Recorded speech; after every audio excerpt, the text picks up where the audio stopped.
Good day, mathletes! Welcome to another day of magnificent, math-exciting, and magical experience in learning mathematics here on TV Eskwela with Miss Cristine Joy Duran Liquit of Montevista National High School, Montevista District. Are you ready? Be sure that you are holding your Module 9 for the second quarter as well as your pen and paper for taking down notes. So listen attentively to follow my discussion. For today, we will be learning less mathematical solutions and more on sentence construction. Let us begin by having a quick review of your previous lesson. Choose the correct answer. I will read the questions twice. Number 1. Which of the following is the standard form of a linear function? Again, which of the following is the standard form of a linear function? A. F of x is equal to bx plus m. B. F of x is equal to bx minus m. Letter C.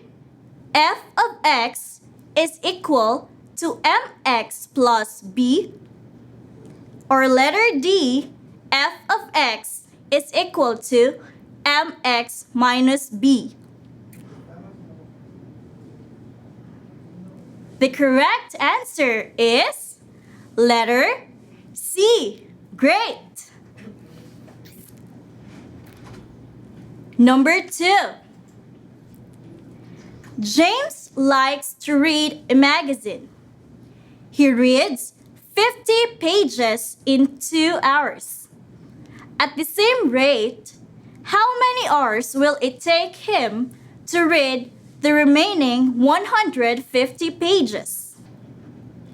Again, James likes to read a magazine. He reads 50 pages in 2 hours. At the same rate, how many hours will it take him to read the remaining 150 pages?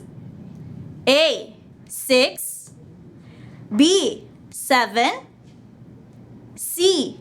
8. Or D. 9. The correct answer is letter A. Nice one. Number 3.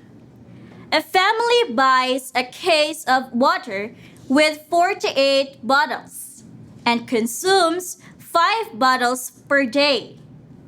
Which equation shows the number of bottles left after X days? Again, a family buys a case of water with 48 bottles and consumes 5 bottles per day. Which equation shows the number of bottles left after X days? Letter A. F of x is equal to 5x minus 48. Letter B. F of x is equal to 5x plus 48. Letter C. F of x is equal to 48 plus 5x. Or letter D. F of x is equal to 48 minus 5x. The correct answer is letter D. Excellent. Well, I think everything is clear now. We will proceed to the next lesson. Let's try this first activity entitled Simon Says. I'm encouraging everyone to please stand up. I will say a series of conditional statements. Some may just be if, then statements, but some may be if, then, else. Then you'll just follow my instructions.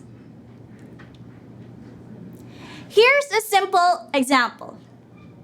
I will say, if you have brown hair, then raise your right hand. Else, sit down. So everyone who has brown hair should have their right hands raised. And everyone else should be sitting down. As simple as that. Gets? Now, let's get started. Be ready.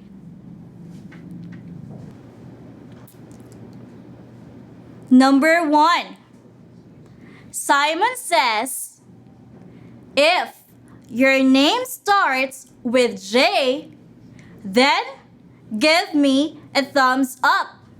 Again, if your name starts with J, then give me a thumbs up. Are you Joy like me? John, Joshua, Jen, James, and so on? Then you did great. Next. Number 2. Simon says, if the month of your birthday ends with a Y or an R, then raise your both arms.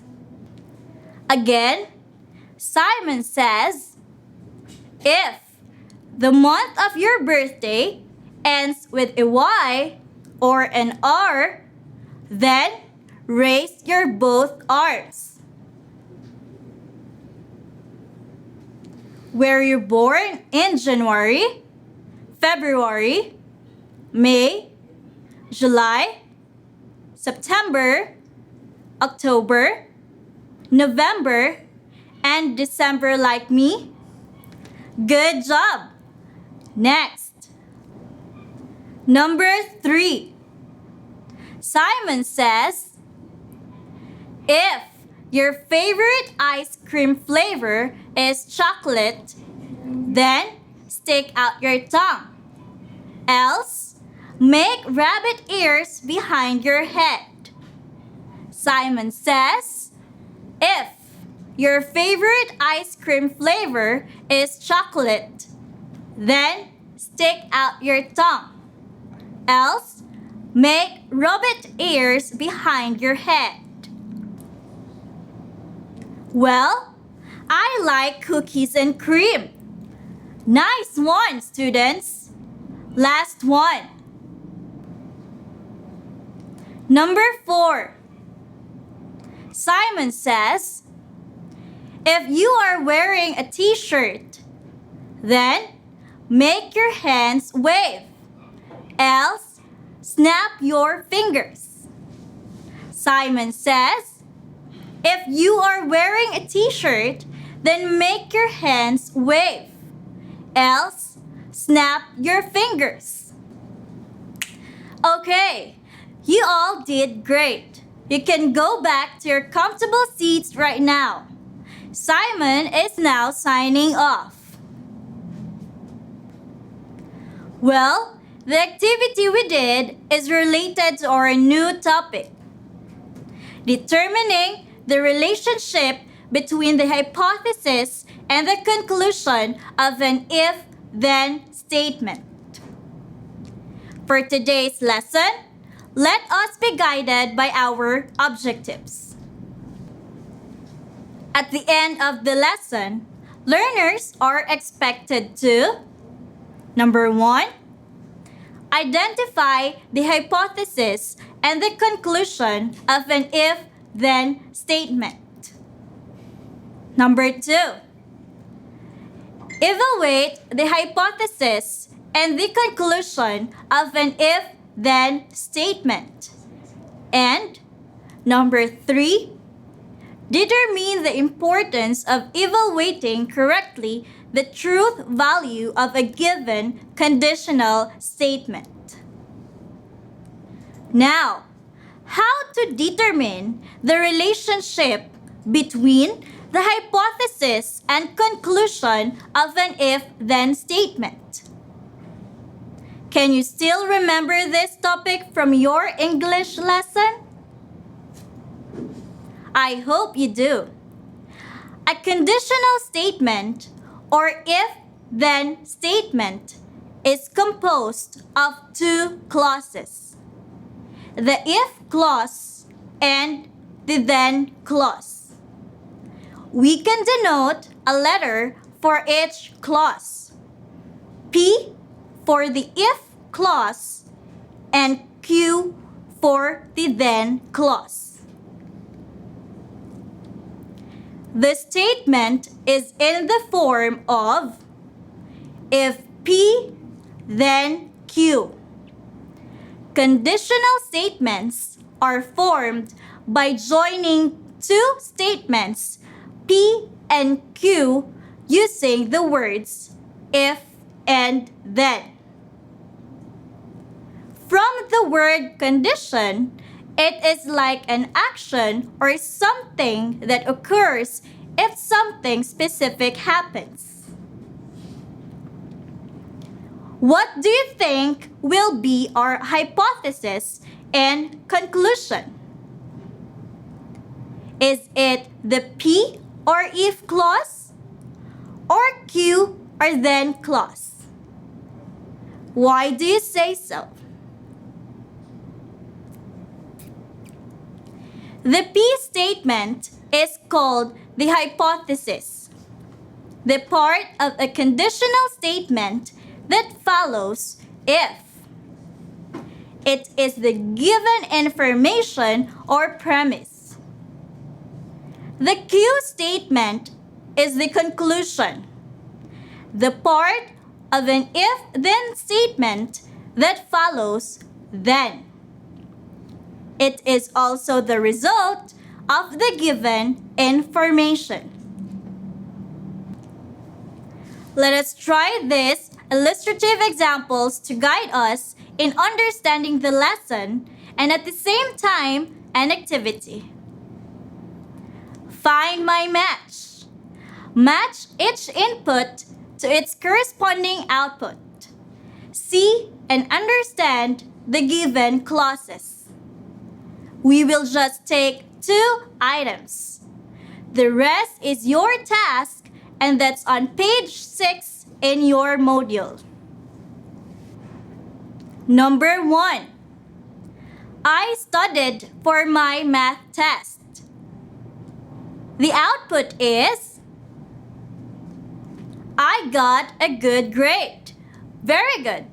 So, using the if-then statement, the input is the hypothesis of the statement and the output is the conclusion of the statement. Therefore, how to construct this one into an if-then statement form? Any idea? Okay. If I studied for my math test, then I will get a good grade. As easy as that. Another one. It is raining. The output must be we need to use our umbrella. Very good.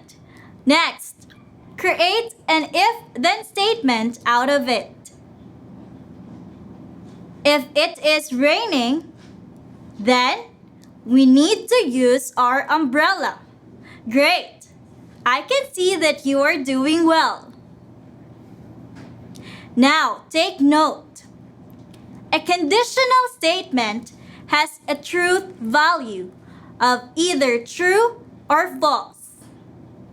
For us to know the truth value of the statement, we are going to use the truth table as you can see on the screen. To show that a conditional statement is false, you need to find only one counterexample where the hypothesis is true and the conclusion is false. Let's try this one. If 148 is divisible by 8, then 148 is also divisible by 6. Our hypothesis is from our if clause. 148 is divisible by 8, which is true. And our conclusion is from our then clause. 148 is also divisible by 6. Is the conclusion true or false? Is 148 divisible by 6? No. So the conclusion is false. Therefore, the truth value of the conditional statement is false. Last example. If a polygon has 8 sides, then it is an octagon. Our hypothesis is a polygon has 8 sides, which is true. And our conclusion is it is an octagon, which is also true. Therefore, the truth value of the conditional statement is true. So that's how we evaluate the hypothesis and the conclusion of the conditional statements. Before we are going to perform the next activity, listen first to this If-Then song from YouTube by Cubico and relax for a minute.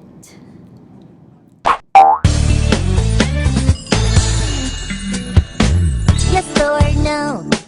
Yes or no? Decision, decision. Time to make a decision. If yes, then do this. Do this.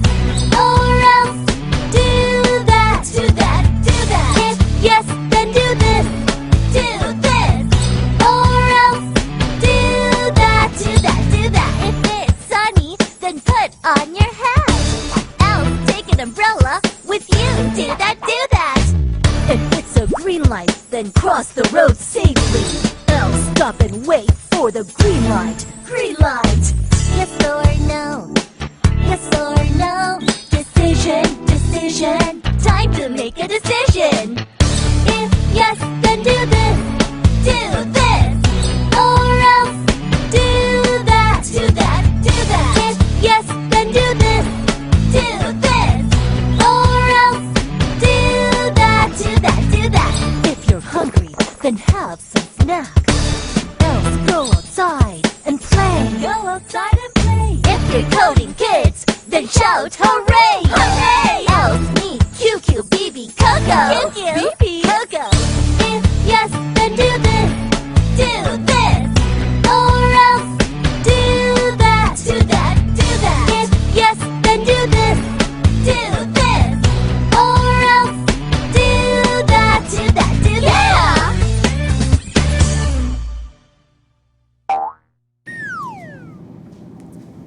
This time, let us try to assess what you have learned from our lesson for today.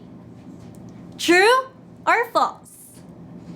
Clap once if the statement is true, and clap twice if the statement is false. Are you ready? Let's get started. Number 1.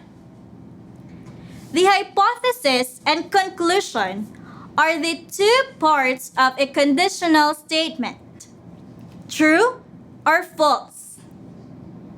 Again, the hypothesis and conclusion are two parts of a conditional statement. True or false? True. Clapping once is correct. Next number. If the weather is nice, then I will play outside. The underlined portion is the conclusion of the statement. True or false? Again, if the weather is nice, then I will play outside. The underlined portion is the conclusion of the statement. True or false? False. If you clap twice, then you are right. Number 3. If two angles have the same measure, then they are congruent. What is the truth value of the conditional statement? Again, if two angles have the same measure, then they are congruent. What is the truth value of the conditional statement? It is congruent, so it is true. Nice job for clapping once. Last one. True is the truth value of the statement when the hypothesis is false and conclusion is false.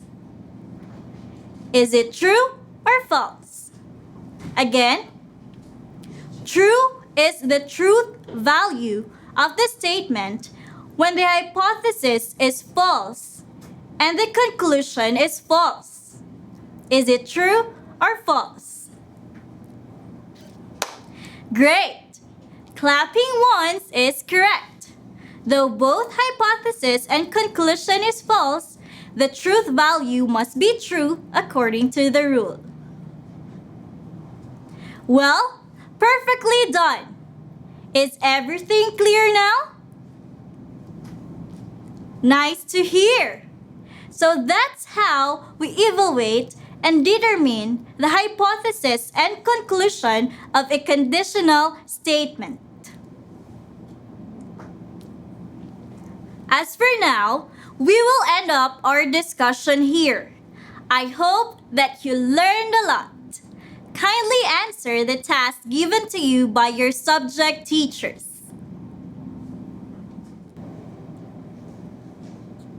That would be all for today. Goodbye and have a nice day, mathletes. Make TV Eskwela a weekday educational habit to help you in understanding the module content. Remember this, class. As what Martin Luther King Jr. said, if you can't fly, then run. If you can't run, then walk. If you can't walk, then crawl. But whatever you do, you have to keep moving forward. Just keep on learning. Again, this is Miss Cristine Joy Duran Liquit from Montevista National High School, Montevista District, your math teacher for today. Well, see you into our next episode of Magnificent, Math-Citing, and Magical Experience in Learning Mathematics. Dahil dito sa TV Eskwela, sa pag-aaral, sama-sama. Bye-bye!